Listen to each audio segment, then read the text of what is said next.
आगाज और जाबाज शुरुआत के साथ आप देख रहे हैं ईटी नाउ स्वदेश। धन, ऐश्वर्य, वैभव, ये तीनों चीजें हर किसी को अपने जीवन में चाहिए और हर कोई एक ऐसे जीवन की कामना करता है जहां उसकी तमाम आर्थिक असुरक्षाएं न सिर्फ खत्म हो बल्कि वो आर्थिक आजादी का अनुभव कर सके। ईटी नाउ स्वदेश एक ऐसा चैनल जिसके साथ आप अपने आर्थिक सपने देख सकते हैं। हम आपसे वादा करते हैं कि इन सपनों को हकीकत में बदलने के सफर में कंधे से कंधा मिलाकर आपके साथ चलेंगे। नमस्कार, मैं हूं आपके साथ कविता थपलियाल और ये है मनी मंत्र, एक ऐसा शो जहां रोज होंगी बातें निवेश की, निवेश विकल्पों की, आपके आर्थिक लक्ष्यों की और आपकी आर्थिक आजादी की। तो चलिए आज से आगाज करते हैं मनी मंत्रा का। और मेरे साथ आज की इस खास पेशकश में बेहद बेहद बेहद खास मेहमान है। सबसे पहले स्वागत करना चाहती हूँ एमडी और CEO DSP mutual fund कल्पेन Parekh का। मेरे साथ है एसबीआई एमएफ के ईडी डीपी सिंह, साथ ही वैल्यू रिसर्च के सीईओ धीरेन्द्र कुमार, और मेरे साथ हैं आनंद राठी वेल्थ के डिप्टी सीईओ फिरोज अजीज। आप सभी का हमारे इस लॉन्च के दिन और इस लॉन्च शो पे स्वागत है। बाकी तो मेहमानों का इंतजार है, लेकिन मेरे साथ धीरेन्द्र जी और फिरोज जुड़े हुए हैं।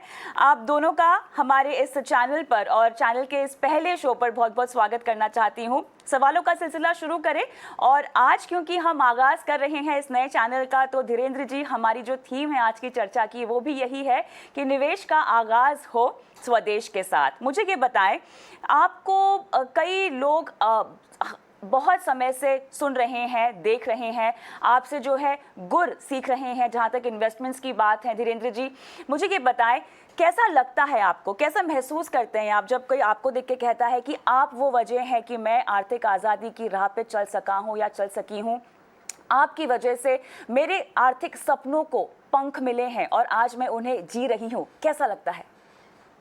नहीं, ये बहुत संतोषजनक एक्सपीरियंस है। लेकिन मैं एक चीज़ और बताऊँ कि इसका एक दूसरा साइड है कि ऐसे बड़े कम लोग हैं। बहुत बहुत ढेर सारे लोग हैं जिनको कि ये छोटी-सी शुरुआत की ज़रूरत है, उस विश्वास की ज़रूरत है, और उसमें जो फाइनेंशियल सर्विसेज़ इंडस्ट्री है, जो कि बहुत बड़ा रोल प्ले कर सकता है। लोग शुरुआत करते हैं और जिस वजह से रुक जाते हैं, जिस वजह से आगे बढ़ नहीं पाते हैं, और वो बहुत छोटी-छोटी चीज़ें हैं, कहाँ लगाएँ, क्या करें, कॉम्प्लेक्सिटी से जूझ नहीं पाते हैं, उन्हें बेसिक जानकारी नहीं है। तो इसलिए जो चूँकि मैंने 30 साल पहले ये काम शुरू किया था और उस समय से मैं ये लगातार कर रहा हूँ, लिखने का काम कर रहा हूँ। एक तरह से मेरा एजुकेशनल रोल रहा है इस पूरे इंडस्ट्री में, या निवेशकों के लिए ख़ासकर। तो वो बहुत संतोषजनक है, और जो मैं पोटेंशियल देखता हूँ कि और इसकी ज़रूरत सबको है। जिस तरह से हमारा कॉन्टेक्स्ट बदल गया है, जिस तरह से हमारा परिप्रेक्ष्य बदल गया है। 30 साल पहले अधिकतर लोगों के लिए जो ऑर्गेनाइज़ सेक्टर में थे, उनको पेंशन मिलता। अब बहुत सारे लोग जो वर्कफ़ोर्स में आ रहे हैं, उन्हें शायद पेंशन नहीं मिलेगा। वो शायद उनकी उम्र भी ज़्यादा होगी, वो 15-20 साल ज़्यादा उनकी उम्र होगी, तो उन्हें चिंता, तो आपके चैलेंजेस बढ़ जाएँगे। और अगर आपने इसको मुस्तैदी से अगर इसकी शुरुआत नहीं की, अगर समझने में समय नहीं लगाया, अगर बचत करने पे फ़ोकस नहीं किया, अगर जिस तरह से हमारे यहाँ जिस तरह से लोगों को लगता है कि कोई फाइनेंशियल सर्विसेज़ कोई लड़ाई लड़ रहा है, ऐसा नहीं है। अभी तो लोगों को जिस तरह से 30 साल पहले, 25 साल पहले, 20 साल पहले लोगों के पास खर्च करने का साधन नहीं था। आज अपने भविष्य के आमदनी को आप आज आसानी से खर्च कर सकते हैं, और काफ़ी लंबे समय तक अपने करियर के शुरुआत में आप कर्ज़ में रह सकते हैं, जो कि पहले संभव नहीं था। तो इसलिए मुझे लगता है बहुत ढेर सारे चैलेंजेज़ हैं लोगों को। ये अगर एजुकेशनल फ़ोकस अगर लोगों का नहीं रहा, तो बहुत ढेर सारे लोग, बहुत बड़ी आबादी भारत की तकलीफ़ में होगी। बिल्कुल। चलिए, मेरे साथ डीपी सिंह भी जुड़ गए हैं। सर, स्वागत करती हूँ आपका इस बेहद खास दिन और बेहद खास शो में।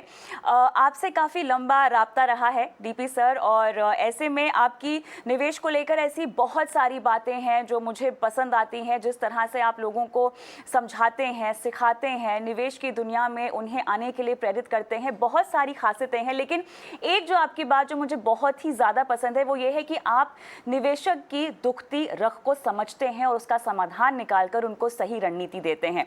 देखिए, महामारी के इस दौर में काफ़ी कुछ बदला है। मुझे ये बताइए कि जब बात होती है निवेश की, जब बात होती है आपके फाइनेंशियल पोर्टफोलियो की, ऐसी कौन सी बातें हैं जो आपने इस पूरे महामारी के दौरान निवेशकों की समझी है और आपको ऐसा लगा है कि अब निवेश को लेकर जो जागरूकता थी, जो समझ थी हमारे देश में, वो शायद एक कदम आगे बढ़ी है?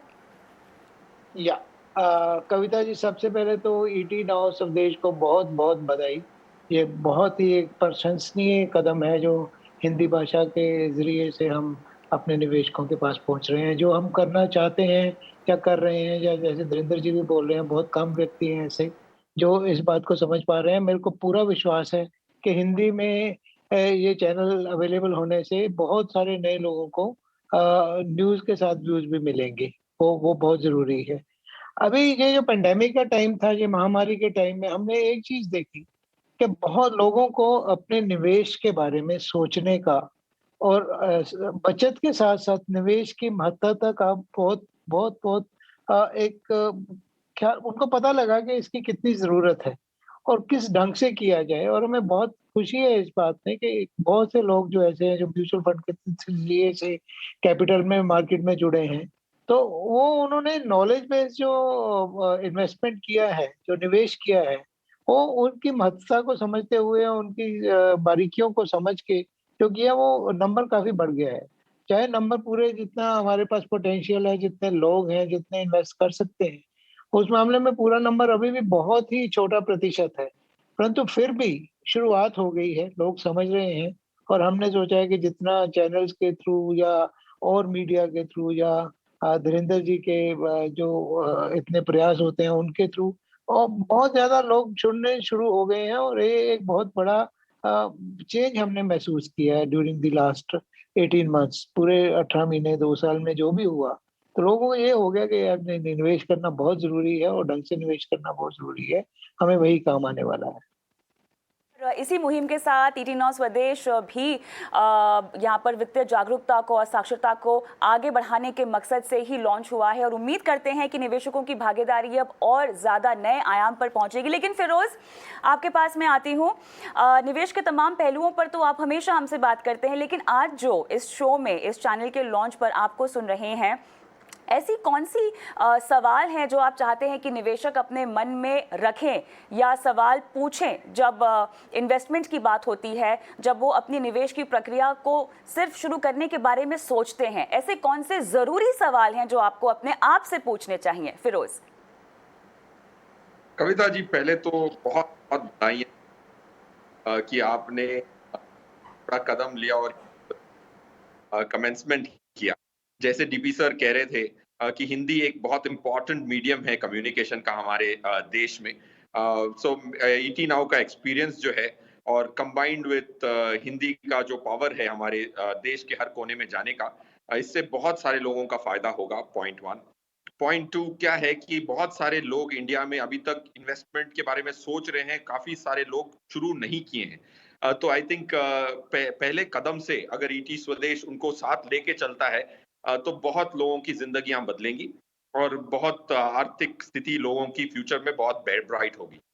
रहा सवाल कविता जी आपका जो प्रश्न है कि क्या इंपॉर्टेंट क्वेश्चंस हैं जो एक इंटरनलाइज करने चाहिए एक व्यक्ति को, मेरे हिसाब से पहले तो उनको ये देखना चाहिए कि उनके लक्ष्य क्या है। काफी बार हम निवेश की शुरुआत मार्केट के ट्रेंड्स के हिसाब से करना चाहते हैं कि मार्केट किधर जाएगी, गोल्ड का भाव कहाँ जाएगा, बॉन्ड्स क्या क्या होगा। मार्केट ट्रेंड से शुरुआत नहीं करनी चाहिए और गोल से शुरुआत करनी चाहिए। पहले अपने आप से ये पूछना चाहिए कि क्या मेरे लक्ष्य हैं, कैसे उसको पूरा किया जाए। सेकंड ये है कि जो वक्त है, कितना वक्त है आपको अपने लक्ष्यों को पूरा करने के लिए और महंगाई को मात देने के लिए आपकी क्या रणनीति होगी। अगर रणनीति ठीक बने, लक्ष्य ठीक बने, उसके बाद रणनीति ठीक बने और वो रणनीति को इम्प्लीमेंट करें। जैसे धीरेन्द्र साहब ने कहा कि ये बहुत कॉम्प्लेक्स कर दिया गया है इन्वेस्टमेंट का वर्ल्ड, उसको सिंप्लीफाई करके अपनी रणनीति पे चलें और मॉनिटर करें, तो ये बहुत अच्छी संभावना हो जाती है कि जो आपने लक्ष्य अपने लिए रखे हैं वो पूरे हो सके। सो ये 4 स्टेप का प्रोसेस जो है, जिसको मैनेजमेंट कहते हैं, ऑब्जेक्टिव, स्ट्रेटजी, स्ट्रेटजी का इम्प्लीमेंटेशन एंड मॉनिटरिंग, ये 4 स्टेप अगर ठीक से अगर एक निवेशक कर सके और उसकी बुनियाद बनाए तो इमारत बहुत मजबूत बनेगी। बिल्कुल। निवेश की भाषा को आसान करने का एक बहुत बड़ा मकसद है ईटी नाउ स्वदेश का, और मनी मंत्रा के जरिए हम यही करने की कोशिश करेंगे। कल्पेन जी, आपका स्वागत करती हूँ शो में। ईटी नाउ स्वदेश आज लॉन्च हुआ है, और अमूमन जैसे कि मैं सवाल आपसे पूछती रहती हूँ कि बाजार में निवेश की शुरुआत करने का कौन सा सही मौका है, और आप ही नहीं, लगभग सभी ये कहते हैं कि आप मौके की तलाश में मत रहिए, जब पैसे हो आपके पास तो आप शुरू कर दीजिए। लेकिन मैं आज ये कहना चाहती हूँ, और मैं चाहती हूँ कि आप भी इससे इत्तेफाक रहें और सहमत हो, कि आज ही का दिन, क्योंकि हम लॉन्च हुए हैं तो आज ही का दिन सबसे सही है, शुभ है, पैसे लगा दीजिए। आपसे अगर मुझे निवेश की एक आसान परिभाषा समझनी हो कल्पेन जी, तो वो क्या होगी? कॉन्ग्रेचुलेशंस सबसे पहले स्वदेश टीम को। और मेरे हिसाब से इन्वेस्टमेंट का सबसे सिंपल और इम्पोर्टेंट रूल ये है कि आपका पैसा कितने लंबे समय तक कंपाउंड होता है। तो हमारा जो एंड गेम है या एंड डेट है वो तो हमारे हाथ में होता नहीं है, बट स्टार्टिंग डेट है वो हमारे हाथ में है। और इसीलिए मैं हमेशा बोलता हूँ कि इन्वेस्टर्स डिबेट करने में बहुत टाइम स्पेंड कर लेते हैं कि क्या करना चाहिए, कैसे करना चाहिए, कहाँ लगाना चाहिए, कौन से एसेट क्लास का क्या होगा। लेकिन शुरुआत करनी बहुत जरूरी है।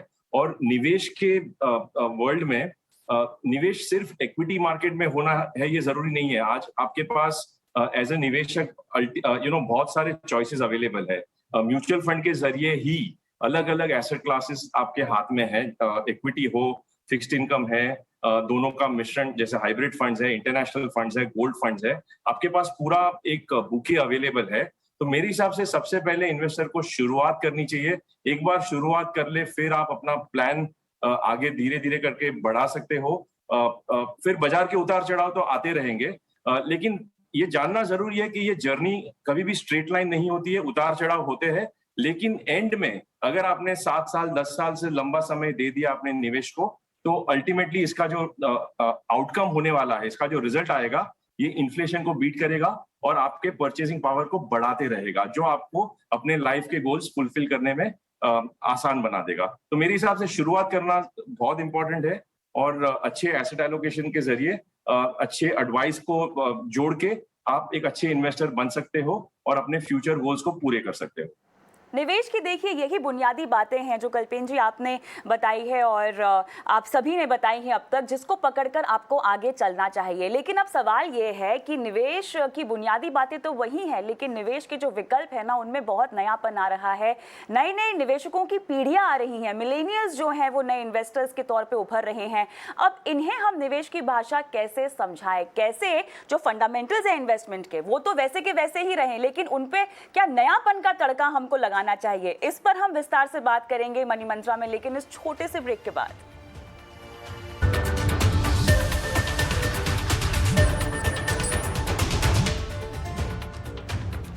ईटी नाउ स्वदेश पे लगा है निवेश का महाकुंभ, और इस महाकुंभ में मेरे साथ हैं धीरेन्द्र कुमार, टीपी सिंह, कल्पेन पारेख और फिरोज अजीज। धीरेन्द्र जी, आपके पास आऊंगी। लगभग 3 दशकों से ज्यादा का अनुभव, आप निवेश की भाषा को समझ रहे हैं, समझा रहे हैं। मुझे ये बताइए कि अब जो नई पीढ़ी जो निवेशकों के तौर पे आते हुए दिखाई दे रही है, निवेश को लेके उनकी ऐसी कौन सी बात है जो अब तक आपको पसंद नहीं आती है? कौन सी ऐसी बात है जो आपको अच्छी लगती है और आपको लगता है कि शायद पिछली पीढ़ियों में ये बात नहीं थी और ये बेहतर है उनके मुकाबले? नहीं, ये अच्छे बुरे की बात नहीं है। सब कॉन्टेक्स्ट बदलता रहता है, समय बदल रहा है, तो हमारे पसंद नापसंद से फर्क नहीं पड़ता है। हाँ, जो अंतर आया है वो ये दिखता है कि जब मेरी करियर की शुरुआत हो रही थी, तो हमारे पास खर्च करने का साधन ही नहीं था। अगर आप स्कूटर खरीदना चाहते थे तो इंतजार करना पड़ता था, कार खरीदना चाहते थे तो इंतजार करना पड़ता था, फोन लेना चाहते थे तो इंतजार करना पड़ता था। इस नए जमाने में सब कुछ आपके पास उपलब्ध है, और आपके पास तब भी उपलब्ध है अगर आपके पास पैसे ना हो तो आप शुरुआत करते हैं एक नेगेटिव नेटवर्क से, जो कि लोगों को समझना चाहिए कि अच्छा। और बहुत सारे लोग केवल बचत करते हैं, निवेश नहीं करते हैं। तो बचत करना काफी नहीं है, निवेश करना जरूरी है। और जल्दी से जल्दी अगर आप उस फ्रेमवर्क में आ पाए जिसमें कि आप निवेश कर रहे हैं किसी प्रोडक्टिव एसेट में, तो मुझे लगता है कि ये बहुत बड़ी शुरुआत होगी अगर आप शुरुआत कर पाते हैं निवेश की।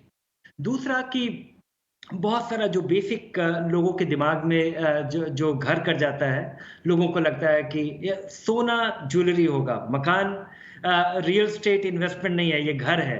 अब और ये जो बेसिक चीज़ें हैं, अगर अगर कोई उन्हें समझा दे और विश्वास दिला दे, तो मुझे लगता है कि उनकी जो पूरी यात्रा है, वो बहुत सुखद और काफ़ी समझदारी के साथ हो सकेगी। हर मिनट वो चिंता नहीं करेंगे।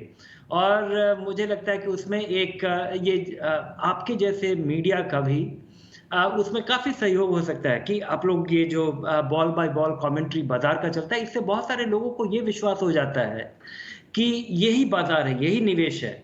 ये निवेश का एक छोटा-सा भाग है।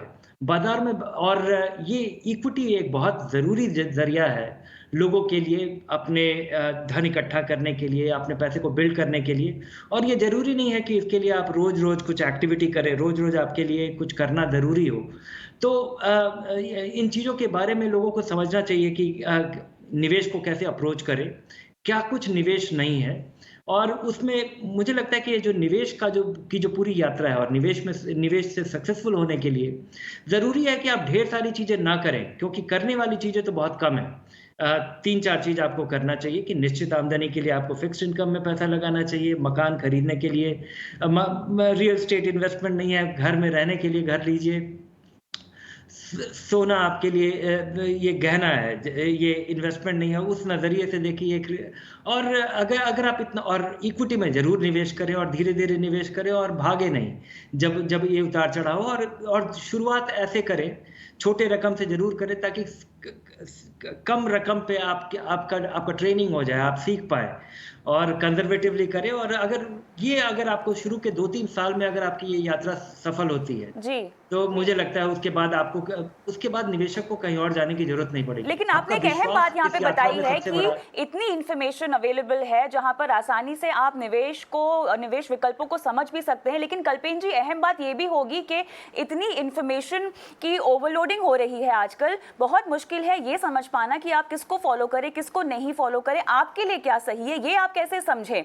मिलेनियल्स की खासतौर से मैं यहाँ बात करना चाहती हूँ, जो कि तमाम तरह के निवेश विकल्पों में तो निवेश करना चाहते हैं, लेकिन बुनियादी निवेश की प्रक्रिया होती है उस पर नहीं जाना चाहते, क्योंकि शायद वो बोरिंग होती है, वो आपकी पुरानी दाल चावल जैसी होती है। दाल चावल भले ही बोरिंग हो, लेकिन हमेशा आपको स्वस्थ जरूर रखता है। कैसे हम अपनी इंफॉर्मेशन को फिल्टर आउट करें? कविता, बहुत ही वैलिड पॉइंट है। और ये जो इंफॉर्मेशन डायरिया है, ये तो बढ़ते ही जाएगा विद एडवांसमेंट इन टेक्नोलॉजी। तो मेरे हिसाब से इन्वेस्टमेंट की जर्नी में एक कोच होना बहुत जरूरी है, एटलीस्ट पहले 5 से 10 साल में। मैं अपने खुद के एक्सपीरियंस से आपको बता रहा हूँ, भले मैं म्यूचुअल फंड इंडस्ट्री में आज 22 साल से हूँ, लेकिन पहले 3 से 4 साल में मैंने जिस तरह से निवेश किया था बिना सही समझ के, मुझे इतना पता है कि वो तेजी में कुछ अच्छे जो थीम्स थे या स्टॉक्स थे उसमें पैसा लगा दिया और इवेंचुअली 80 से 90% का नुकसान हुआ। तो ये एक तरीका है कि आप सब इंफॉर्मेशन को लेके कंफ्यूज होके एक इन्वेस्टर बनने की कोशिश करें और मार खाए, ये एक तरीका है। और दूसरा तरीका ये है कि आप एडमिट कर ले कि आप अच्छे प्रोफेशनल हो सकते हो, अच्छे डॉक्टर हो सकते हो, अच्छे इंजीनियर हो सकते हो, लेकिन अच्छा निवेशक बनने के लिए ये आपको कोई राइट नहीं देता है कि आप इसकी वजह से अच्छे निवेशक भी बनोगे। तो मेरा ये सबसे एडवाइस होगा कि सबसे पहले शुरुआत कीजिए, या तो खुद पढ़े, और अगर आप पढ़ के कंफ्यूज हो रहे हो तो एक अच्छे एडवाइजर को ढूंढ ले।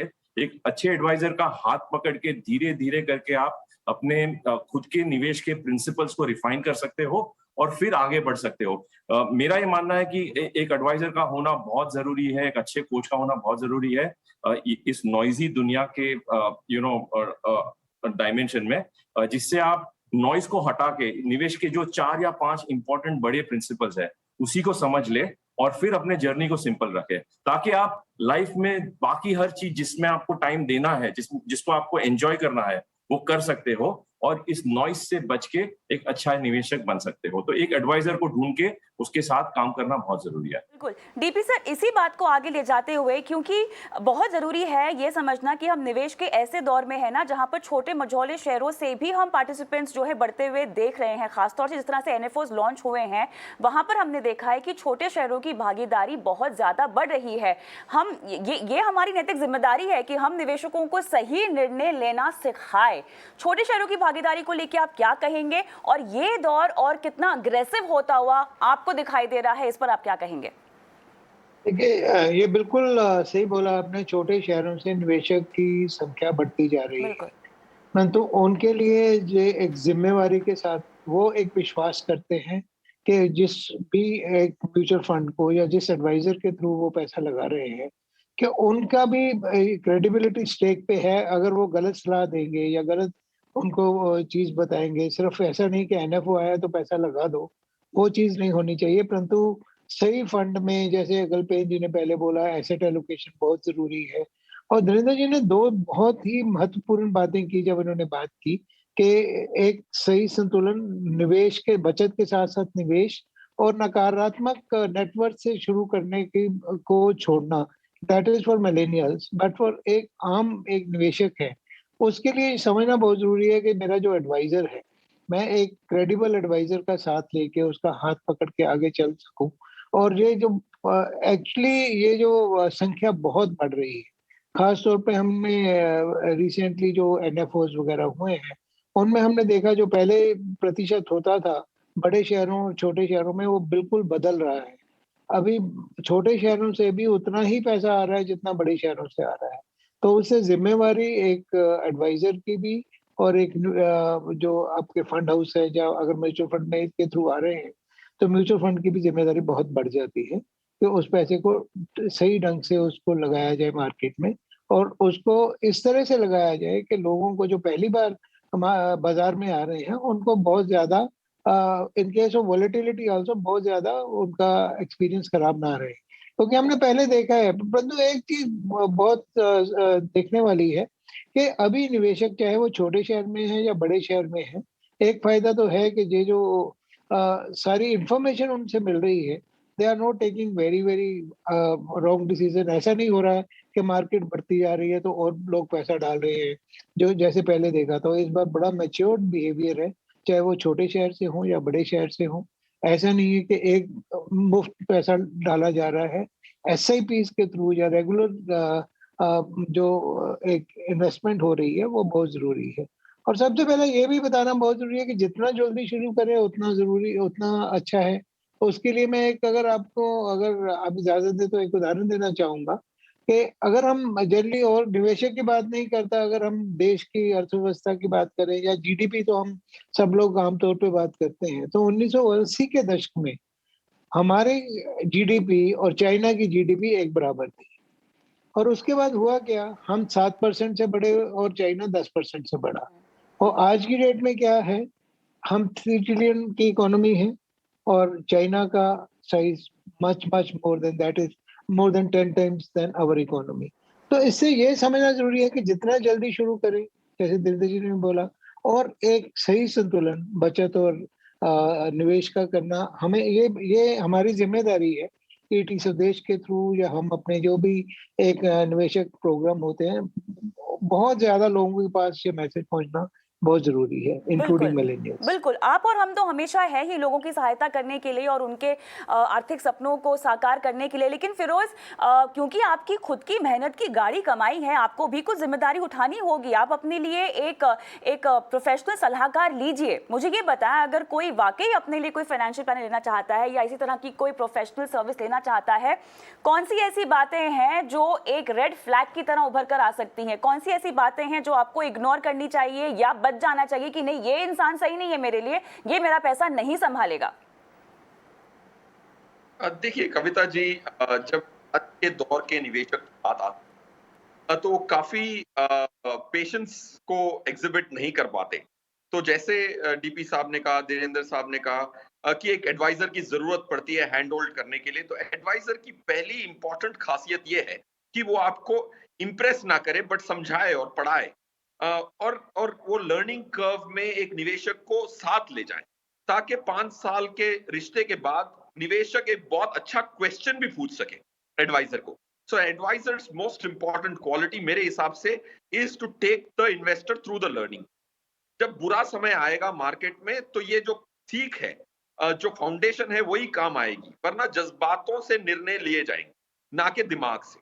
So that's one very important quality. दूसरी, एडवाइजर से हमेशा ये पूछें कि वो अपने पैसे के साथ क्या करता है। राइट? अगर पैसे जहां वो अपना money where the mouth is, जो कहते हैं अंग्रेजी में, कि वो अपने पैसे के साथ वही करे जो आपको एडवाइस दे रहा हो।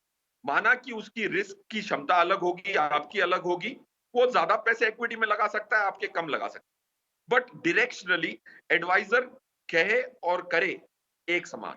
ये बहुत इंपॉर्टेंट सेकेंड क्वालिटी है। थर्ड, उसकी जो नॉलेज लेवल्स हों वो बहुत इंपॉर्टेंट हो, ना कि मार्केट की ट्रेंड पे ना नॉलेज, इन्वेस्टमेंट की कॉन्सेप्ट्स।